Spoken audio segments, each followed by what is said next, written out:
اللہ تعالیٰ نے اسے قابلیت بھی دی ہو، لیکن اگر وہ مایوس ہو جائے، اگر وہ بے بس اپنے آپ کو محسوس کرنے لگے اور ذہنی طور پر کمزور ہو جائے تو وہ زندگی میں کوئی کارنامہ سر انجام نہیں دے پاتا۔ جو لوگ باہمت ہوتے ہیں اور جو امیدیں مضبوط رکھتے ہیں، جدوجہد کرتے رہتے ہیں، ہوا تیز ہو یا ہوا ہلکی ہو، زمانہ دھوپ کا ہو یا چھاؤں کا ہو، جن کی ہمتیں نہیں ٹوٹتی، اللہ تعالیٰ انہیں منزل مقصود پر پہنچا دیتا ہے۔ اللہ تعالیٰ نے ہمارے ساتھ رحمت والا خاص معاملہ کیا تو ہمیں رسول اکرم صلی اللہ تعالیٰ علیہ وسلم عطا فرمائے، اور فرمایا کہ یا ایھا النبی انا ارسلناک شاہدا ومبشرا ونذیرا، اے نبی کریم علیہ السلام، ہم نے آپ کو گواہ بنا کے بھیجا ہے، خوشخبری دینے والا بنا کے بھیجا ہے، اور ڈر سنانے والا بنا کے بھیجا۔ نبی کریم علیہ السلام ہمیں ہمارے گناہوں کی وجہ سے ملنے والی سزاؤں کا ڈر بھی سناتے ہیں،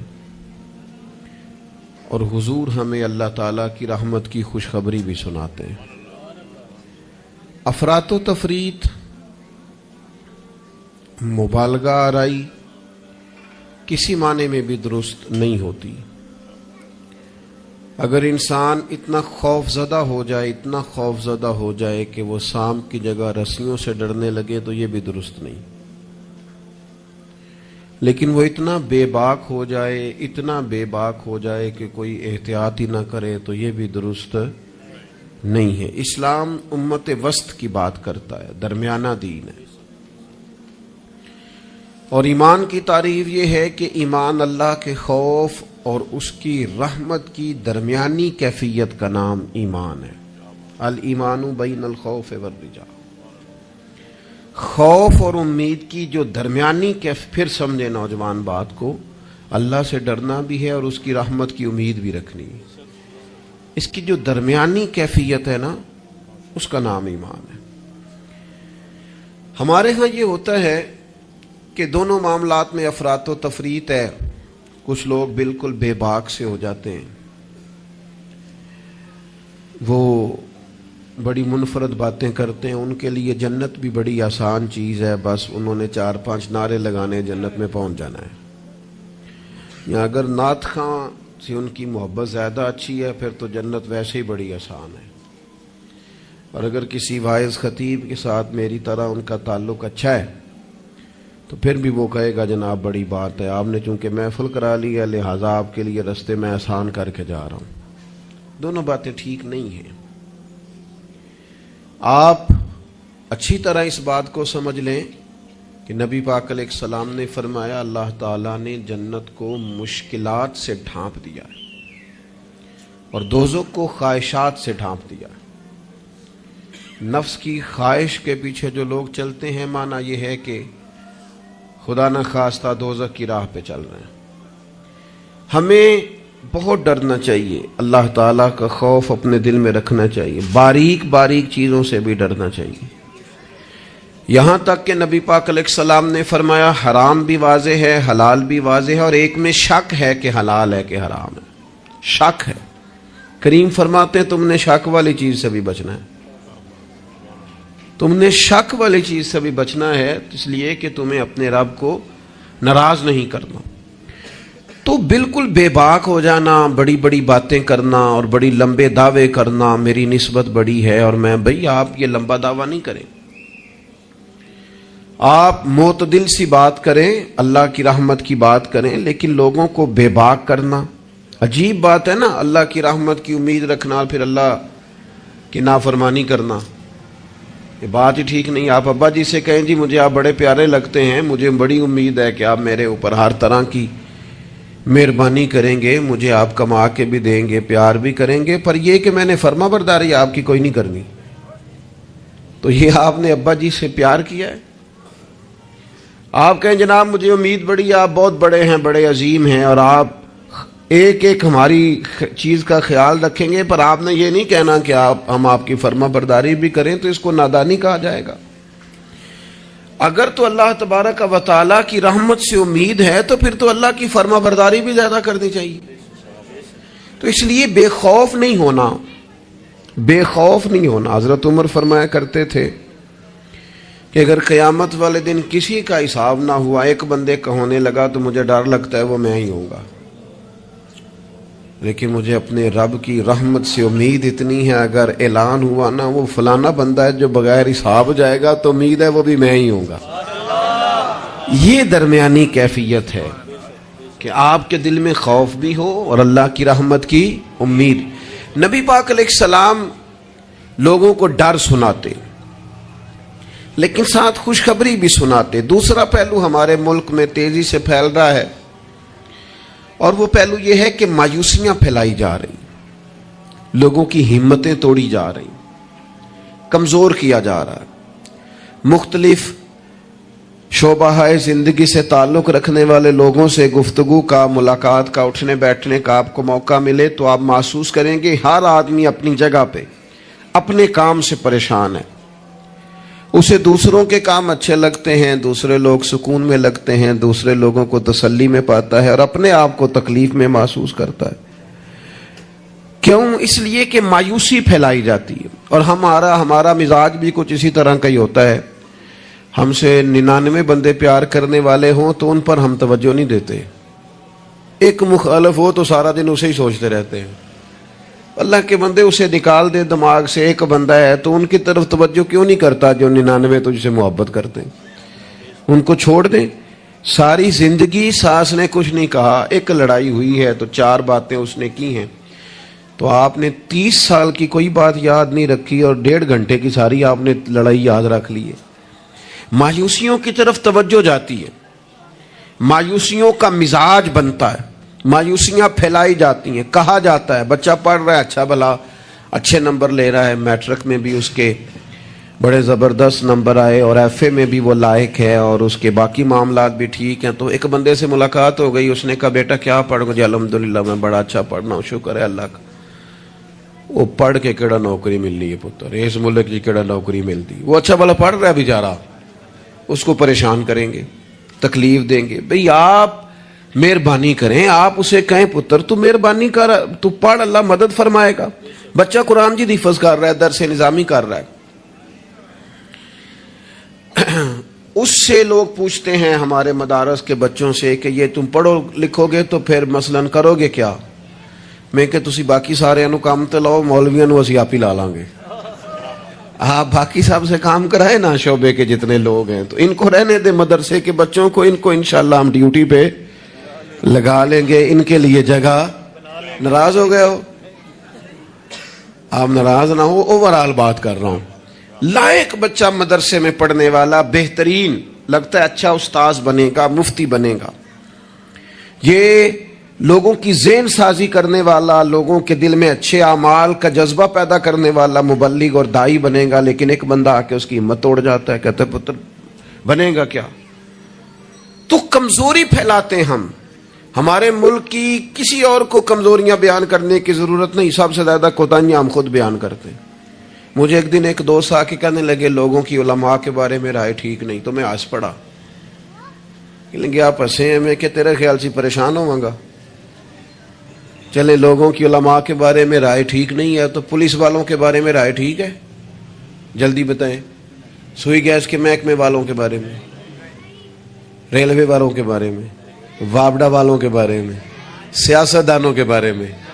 بچہ ٹھیک آندا نہ ہی پوچھو، تسی پوچھن والی گل ہی نہیں۔ تو یہ سب کے بارے میں ہمارا یہی حال ہے، ہم صرف اور صرف کمیاں بیان کرنے کے حق میں مایوسیاں پھیلاتے ہیں، کمزوریاں بیان کرتے ہیں۔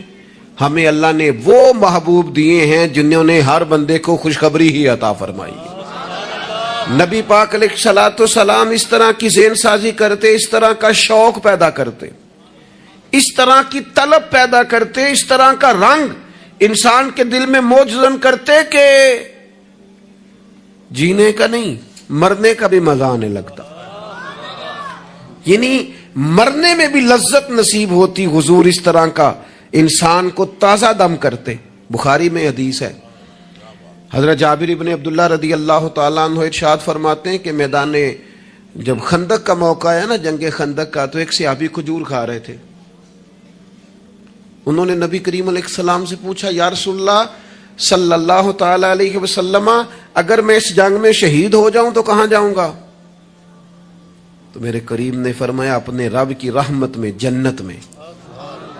لیکن وہ حضور کے لفظ ہے نا, وہ نبی پاک کا بتانا ہے نا, وہ منظر حضور کا بیان کرنا ہے نا. فرمایا ابھی تو شہید ہو گیا تو جنت میں. تو حضرت جابر ابن عبداللہ فرماتے ہیں اس صحابی نے کھجور کھانے کی بھی دیر نہیں کی, انہوں نے جتنی کھجور کھائی تھی کھا لی, باقی نکال دی کہ ہم اتنی لیٹ بھی نہیں کرتے. تلوار اٹھائی, میدان میں گھس گئے, اللہ تعالیٰ نے انہیں شہادت کا درجہ عطا فرمایا. آپ اپنے بچوں کو, آپ نہیں ویسے کرتے ہوں گے, اوورآل بات کرتا ہوں, وہ بچے سے غلطی ہو گئی, ہمارے بچے سے, ہمارا اپنا بیٹا ہے, نہیں گیا وہ ایک دن اسکول, اس کا ذہن بنائیں کہ پڑھے. ہمارا بچہ ہے, کسی کا نہیں, ہمارا بیٹا ہے. تو ہمارے پنجاب میں کیا اس کا علاج کرتے ہیں, کہتے تسی نہیں پڑھ سکتے, ساڈے منڈے پڑھ جانے کتنے لکھے ہے, تسا نہیں پڑھنا, تسی انجے دیو. سوال, بھئی آپ کس کو کہہ رہے ہیں بھلا؟ اپنے بیٹے کو. آپ کی ذمہ داری شوق پیدا کرنا ہے. آپ اسے کہہ رہے ہیں تمہارا کچھ نہیں ہو سکتا, تم آگے جا ہی نہیں سکتے, تم نکل جاؤ گے تو باقی. او بھئی آپ کیا کرتے ہیں؟ آپ تازگی پیدا کریں طبیعتوں میں. نبی پاک علیہ السلام تازگی. حضرت سیدنا عبداللہ ابن عباس نے حضور کے لیے پانی رکھا وضو کا. میرا دل کرتا ہے میں اپنے کریم کے لیے پانی رکھوں. سیدنا بلال سے اجازت لے کے رکھا. یہ شوق بھی بڑے کمال ہیں, کسی کو لگ جائیں تو. پانی رکھا وضو کا. اللہ کے حبیب علیہ السلام نے فرمایا پانی کس نے رکھا ہے؟ جناب عبداللہ ابن عباس نے. تو حضور نے ہاتھ اٹھائے, کہا اللہ اسے دین کی سمجھ عطا فرما. بس وہ شوق لگ گیا, وہ طلب پیدا ہو گئی, وہ علم کی امید جاگ گئی, وہ ایک تڑپ رنگ پکڑ گئی, وہ ایک راہ مل گئی. وہ طبیعت کے اندر ایک ایسی لہر اٹھی کہ حضرت عبداللہ ابن عباس اگرچہ خاندان رسول میں سے تھے, حضور کے چچا زاد تھے صلی اللہ تعالی علیہ وسلم, لیکن جس صحابی کے پاس پتہ چلتا نا حضور کی کوئی حدیث ہے, جا کے دروازے پہ بیٹھ جاتے. لو لگ گئی نا, وہ شوق بیدار ہو گیا نا. محبوب نے چنگاری ایسی جلا دی نا شوق علم کی. وہ دعا جو تھی اس نے اس طرح سہارا دیا کہ وہ سفر آسان اور تیز ہو گیا. حضرت ابی بن کعب رضی اللہ تعالیٰ عنہ کا گھر مدینہ منورہ میں اس جگہ پہ تھا جہاں دروازہ ان کا صحرا میں کھلتا تھا. آپ فرماتے میں اپنے محبوب کی حدیث سننے کے لیے حضرت ابی بن کعب کے گھر جاتا. میں نے کبھی دستک نہیں دی دروازے پہ کہ استاد کو بلاؤں. آج کل تو آپ کو پتہ ہے نا, شاگرد مرید وہ سڑک سے فون کرتے ہیں, کہتے ہیں میں آ گیا, نکل آؤ باہر. تو بعضوں کو تو خیال ہوتا ہے کہ پیر صاحب اور استاد صاحب پھول لے کے کیوں نہیں آئے, اللہ ماشاء اللہ وہ باہر آنا چاہیے تھا, پہنچ جو گیا ہوں میں. فرماتے میں دروازے پہ جا کے بیٹھ جاتا اور دستک نہیں دیتا تھا. میری خیال تھا کہ وہ خود سے جب آئیں گے نا تو پھر ان سے حضور کی حدیثیں سنوں گا. کبھی کبھی یوں بھی ہوتا کہ جب ٹھنڈی ہوائیں مدینہ چوم کے گزرتی تو میں صحرا میں ان کے دروازے پہ بیٹھا ہوتا تو وہ ریت اڑتی تو میرے بالوں میں پڑ جاتی, اور کئی دفعہ میں وہیں پہ بستر بچھا کے چادر بچھا کے سو جاتا. وہ باہر آتے اور آ کے فرماتے ہیں رسول پاک کے پیارے چچا کے پیارے بیٹے, آپ کبھی دروازے پہ دستک دیتے تو میں خوش ہو کے باہر آتا اور سعادت مندی سمجھ کر آپ کو میں محبوب کی احادیث پڑھاتا اور آپ سماع کرتے. لیکن آپ تو فرماتے بس ہمیں یہی سکھایا گیا ہے کہ ہم نے جس سے سیکھنا ہے اس کا یوں ہی احترام کرنا ہے. میرے عزیز, آپ شوق پیدا کریں, آپ لوگوں کو مایوس نہ کریں. لوگوں کے ذہنوں کے اندر آپ صرف وہی چیزیں ڈھونڈ ڈھونڈ کے لاتے ہیں. آپ غیبت سے اتنا کیوں منع کیا گیا اسلام میں؟ نبی پاک نے فرمایا غیبت کرنے والا جنت میں نہیں جائے گا. نہ سخت منع, یہ بھی ایک طرح سے مایوسی پھیلاتی ہے غیبت میں. آپ یہ کیوں نہیں آ کے بتاتے کہ فلانا آپ کی تعریف کر رہا تھا, یہ کیوں نہیں بتاتے فلاں تائید کر رہا تھا, یہ کیوں نہیں بتاتے فلاں دعا کر رہا تھا. جب بھی کوئی بندہ آ کے خبر دیتا ہے وہ یہی خبر دیتا ہے، وہ جی وہ پتہ فلانے تھا بندہ کھڑا سی تواڈے بارے گل کر رہا سی۔ تو ایسے بندے سے آپ کہا کریں کہ بھائی کوئی اور بھی کام کر، یہ کوئی کام ہے، یہ کوئی روایت ہے آگے بیان کرنے والی، چھوڑ کر دی بات تو پھر کیا ہوا؟ مایوسیاں پھیلاتے ہو، علاقے میں ایک دوسرے کے خلاف آگ بھڑکاتے ہو، لوگوں کو ایک دوسرے کے عداوت اور بغض پر ابھارتے ہو، کچی باتیں کر بھی دی کسی نے بات تو پھر کیا ہو گیا؟ ہم کو نبی ہیں معاذ اللہ کہ ہمیں بات نہیں ہو سکتی، ہو گئی کوئی حرج نہیں۔ لیکن مایوسیاں پھیلانا، تکلیفیں دینا، لوگوں کے ذہنوں کو ایک دوسرے سے دور کرنا اور اس طرح کا ماحول بنانا کہ جس میں بس لوگ پیچھے پیچھے، آپ دیکھ لیں حالات کیا ہو گئے ہیں۔ رشتہ دار گرم جوشی سے ملتے ہیں ایک دوسرے کے ساتھ، پڑوسی ملتے ہیں، دوست ملتے ہیں، تعلیم و تعلم میں وہ گرم جوشی رہی ہے، محافل میں دینی کاموں میں ہمارے وہ جذبات رہے ہیں؟ ہمارا کیا ذہن بنا دیا گیا ہے؟ ہم کس نہج پہ پہنچ گئے؟ کیوں کہ ہمارا شوق ہی مایوسی پھیلانا ہے، ہمارا مزاج ہی لوگوں کو دور کرنا ہے، ہماری طبیعت اس طرح کی بنا دی گئی ہے کہ بس کچھ نہیں۔ یہاں تو بے ہنگم لوگوں کا گویا معاشرہ ہے، ایسے لگتا ہے جیسے لوگ ایک دوسرے کو مارنے، کھانے اور نوچنے کو تیار ہیں۔ ایسا بھائی کچھ نہیں ہے۔ جن کو تم بڑا گیا گزرا کہہ رہے ہو اور جن کے بارے میں تمہاری رائے بڑی کچی اور کمزور ہے، یہ وہ امت ہے جسے رب کہتا ہے کن تم خیر امت، تم بہترین امت ہو، بہترین۔ دنیا میں مسلمان ہی اگر بہترین نہیں ہے تو پھر دوسرا کون ہے؟ اگر مسلمان ہی اعلیٰ نہیں ہے تو دوسرا کون ہے؟ حضور کا کلمہ پڑھنے والوں میں خیر نہیں ہے تو پھر کہاں ہے؟ اگر یہی جذبات نہیں ہے تو دنیا کی کس دھرتی میں ملیں گے؟ حضور بیت اللہ کا طواف کر رہے تھے اور کعبہ شریف کے اندر کھڑے ہو کے، بیت اللہ شریف کے اندر مسجد حرام کے کعبے کو دیکھ کے میرے نبی پاک نے فرمایا کعبے تیری بڑی شان ہے، پر میرا مومن، میرا کلمہ پڑھنے والا، اس کی شان اللہ کی بارگاہ میں کعبے سے بھی زیادہ ہے۔ آپ مہربانی کریں اپنا مرتبہ تو سمجھیں۔ عجب نہیں کہ خدا تک تیری رسائی ہو، تیری نظر سے تو پوشیدہ ہے آدمی کا مقام۔ آپ اپنے منصب کو سمجھیں، آپ اس پر غور کریں۔ وہ بڑی اچھی طرح یاد ہے، ہمارے ایک استاد کو کسی نے مشورہ دیا تھا کہ آپ ممبر بن جائیں۔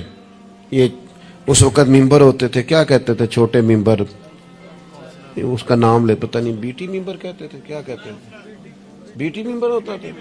وہ کہتے ممبریاں بڑی آج کل چل رہی ہیں تو آپ بھی بن جائیں۔ تو مجھے بڑا مزہ آیا، سادے بندے سادی باتیں کرتے ہیں۔ کہنے لگے میں نے ممبریاں کیا کرنی ہے، مجھے نبی پاک نے ممبر دیا ہوا ہے۔ اور کہنے لگے میں اس پر خوش ہوں، میرے دل میں کبھی خواہش پیدا نہیں ہوئی کہ اس سے بڑا عہدہ بھی کوئی ہو سکتا ہے۔ اس سے مجھے ایک دفعہ ایک صاحب نے کہا کہ ایک بہت بڑی جگہ ہے ملک میں، تو وہاں کوئی آپ کو یاد کرتا ہے، اگر آپ جانا چاہیں تو چلیں۔ تو میں نے اسے کہا کہ میں نا بیت اللہ شریف بھی ہو آیا ہوں اور حضور کے مواجہ شریف پہ بھی حاضری ہو گئی ہے، اس سے بڑی دنیا میں جگہ ہے ہی کوئی نہیں۔ تو وہ بڑا کمینہ نہیں جسے حضور اپنے سامنے کھڑا کریں اور پھر اس سے بھی آگے جانے کی کوئی بات کریں، اس سے زیادہ نہیں۔ آپ اپنے خوش قسمتی کو تلاش کریں، آپ ڈھونڈیں، لیکن وہ ہماری طبیعت ہی نہیں، ہمارا مزاج ہی نہیں، ہمیں تو بس کوئی نہ کوئی کمزوری اپنے آپ میں بھی دکھائی دیتی۔ میرے ابا جی کسان تھے، میری والدہ اپنا نام نہیں لکھنا جانتی تھی۔ میں نے دنیا کے کچھ ملک دیکھے، پاکستان کا میں نے کونا کونا دیکھا ہے، جن شہروں کے نام کبھی نہیں سنے تھے وہاں بھی مجھے جانے کا موقع ملا ہے۔ لیکن جیسے جیسے میں نے زیادہ دنیا کو دیکھا ہے نا، مجھے ان ان پڑھ، سادے اور پینڈو لوگوں سے پیار زیادہ ہو گیا۔ مجھے لگا یار یہ تو درویش لوگ تھے ہمارے بڑے بوڑھے، تو یہ تو سادے بندے تھے، تو کوئی ان کی شرارت سازش ہی نہیں تھی، کوئی کھاتا ہی نہیں تھا، سیدھی سادی باتیں، اور اللہ سے ڈرنا بھی زیادہ، امیدیں بھی زیادہ، تھوڑے پہ راضی ہو جانا۔ یعنی بڑے ناز سے انہوں نے آ کے کہنا کہ بھائی مرتبان میں اچار ڈال دیا ہے اور بڑولے میں گندم ڈال دیا، لو تو انہوں پرواہ نہیں، ان گرمیاں ساریاں، اسی پہ راضی تھے، کوئی پریشانی نہیں، کوئی ٹینشن نہیں۔ تو آج ہم خوش ہونے کو تیار ہی نہیں، آپ جو مرضی گھر میں لے آئیں۔ خیر آگے سے آگے کی جستجو ہے، اللہ کے رسول خوشخبری دیتے، لوگوں کو توانا کرتے، لوگوں کے دلوں کے اندر حضور مسرت ڈالتے۔ واخشی آ گئے، واخشی جنہوں نے حضرت امیر حمزہ کو شہید کیا تھا۔ کتنا غم دیا نبی پاک کو، کتنے آنسو بہائے رسول کریم نے. تو جناب واقشی نے پیغام بھیجا کہ میں نے اتنے عظیم آدمی کو شہید کیا ہے، میری بھی توبہ قبول ہو جائے گی؟ میں سچے دل سے آ جاؤں تو قبول کر لیا جاؤں گا؟ یہ میرے محبوب کا انداز ہے بشارت دینے کا. رسول کریم علیہ السلام فرمانے لگے تو آ، رب رسول کا وعدہ ہے تیری توبہ بھی قبول کی جائے گی. مایوسی نہیں ہے یہاں اس گھر میں کسی کے لیے مایوسی. کیوں کچی باتیں کرتے ہیں بھائی؟ کیوں کمزور بات کرتے ہیں؟ او جی مجھے یہ زیادہ ڈپریشن کب پھیلتا ہے،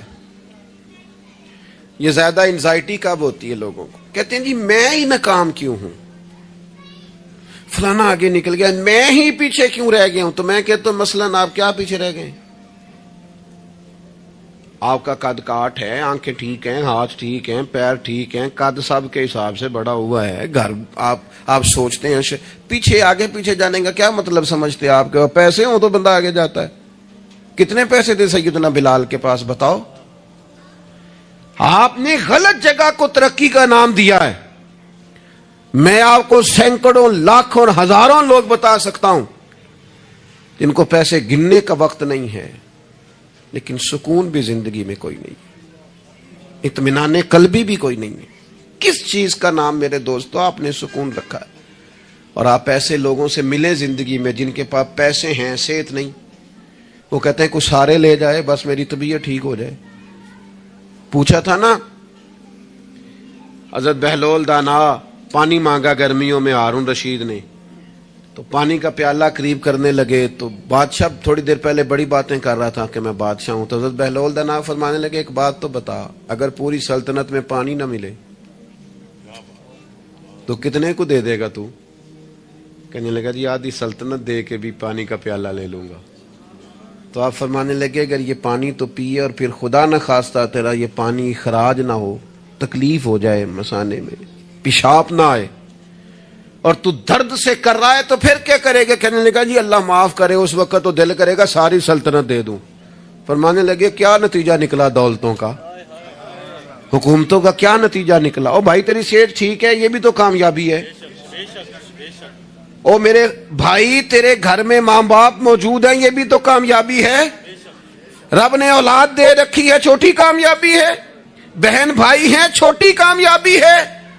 کائنات کی سب سے بڑی کامیابی یہ ہے کہ تو محمد عربی کا کلمہ پڑھتا ہے، تو رسول اللہ کا غلام ہے.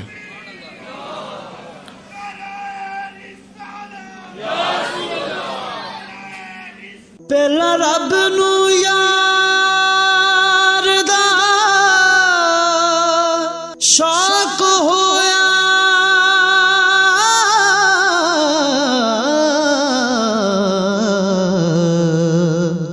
نبی پاک دا کرن جمال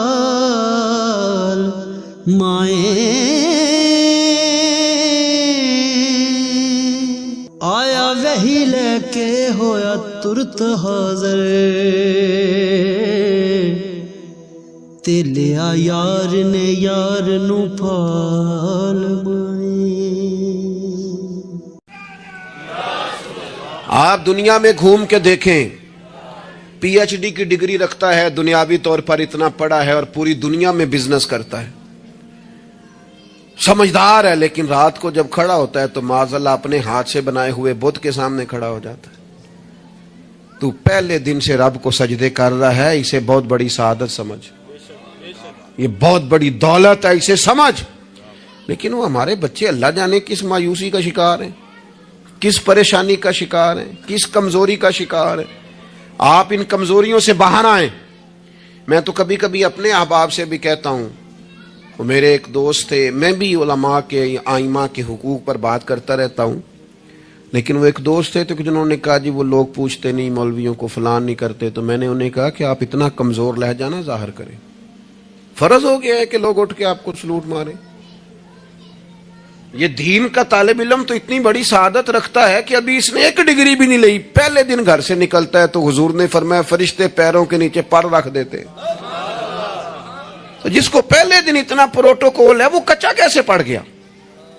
اس نے یہ کیا کہا کہ فلانا مجھے سلوٹ نہیں کرتا، نہیں کو کرتا تو نہ کرے۔ میں اپنے ادارے سے باہر نکل رہا تھا تو ایک صاحب، تو ان کا سٹائل بڑا انوکھا تھا، ویسے مجھے غصہ اتنا زیادہ نہیں آتا، کم آتا ہے، تو وہ نکل رہے تھے تو مجھے انہوں نے روکا بڑے خطرناک طریقے سے، رکے رکے جی رکے، تو وہ چابیاں لہراتے نکلے، تو مجھے کہنے لگے کہ وہ ہمارا یہاں قریب ایک میرج ہال ہے، تو کھانا زیادہ پک گیا تھا ایک بارات کا، تو ورکروں کو بھی دیا تو پھر بھی بڑھ گیا ہے، تو اب ضائع ہو جائے گا، آپ منگا لیں طالب علموں کے لیے۔ اٹ سٹ تے پکھڑا کوار گندہ لسی کچھ اور بھی بوٹیاں جاننے ہیں۔ تو میں نے اسے کہا، میں کہ یہ تو اگو نظر آیا نا مدرسے دے کول تو پھر یاد رکھی، میں کہ تو روٹی تکی نہیں جڑی اسی کئی باری کھا انڈا بھی لئیے، اے گوشت مگر پھر دے تو کیا کچی بات کرتا ہے؟ تجھے پتہ ہے ہم کون ہیں؟ ہم رسول اللہ کے دین کے نوکر ہیں۔ کیا سمجھتا ہے؟ یہ طلباء ہیں، اور میں چھوٹا آدمی ہوں، بڑی بات کرتا اچھا نہیں لگتا، لیکن بڑی جلدی وقت آنے والا ہے، آپ دیکھیں گے سب سے زیادہ ایم فل کرنے والے انشاءاللہ مدارس کے بچے ہوں گے، سب سے زیادہ پی ایچ ڈی کرنے والے انشاءاللہ مدارس کے بچے ہوں گے، اور یہی چراغ جلے گا تو روشنی ہوگی۔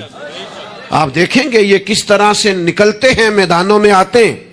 وہ آپ چھوڑ دیں کہ وہ دیہات میں کیا معاملہ، آپ نے دیکھا کسی مولوی صاحب کے ساتھ، آپ آنے والا وقت دیکھیں کتنا اجالا لے کے آ رہا ہے، آپ روشنی دیکھیں کتنی چمکدار ہے، آپ سورج کی آب و تاب دیکھیں، ابھی تو ایک شعاع باہر آئی ہے اور پوری دھرتی پہ اس نے اپنی روشنی پھیلا دی۔